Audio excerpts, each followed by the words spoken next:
अकोला जिल्ह्यातील बार्शी टाकळी नगरपंचायतीच्या प्रभाग क्रमांक 2 मध्ये रस्ते कामावरून नागरिकांचा संताप उफळून आला। रस्ते कामात अनियमितता आणि भ्रष्टाचार झाल्याचा आरोप करत नागरिकांनी सुरू असलेले काम रोखले। दरम्यान सामाजिक कार्यकर्ते सम्राट ढोले यांनी पोलिसांसमोरच अंगावर पेट्रोल ओतून आत्मदहनाचा प्रयत्न केल्याने परिसरात खळबळ उडाली आहे। बार्शी टाकळी नगरपंचायतीच्या प्रभाग क्रमांक 2 मध्ये रस्ते आणि पाणी समस्येवरून नागरिकांनी आंदोलन छेडलंय।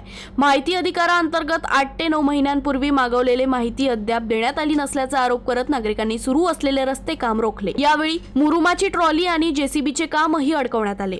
माहिती अधिकारांतर्गत मागवलेली संपूर्ण माहिती जाहीर झाल्याशिवाय विकास कामे होऊ देणार नाही असा इशाराही आंदोलनकर्त्यांनी दिला।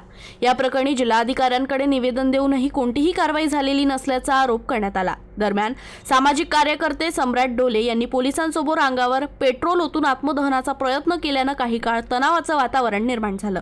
पोलिसांनी तातडीने हस्तक्षेप करत पुढील अनर्थ टाळला। मात्र रस्ते कामातील कथित भ्रष्टाचार आणि माहिती अधिकारांतर्गत करण्यात आलेल्या आरोपांवर बार्शी टाकळी नगरपंचायत प्रशासनाची अधिकृत भूमिका अद्याप समोर आलेली नाही।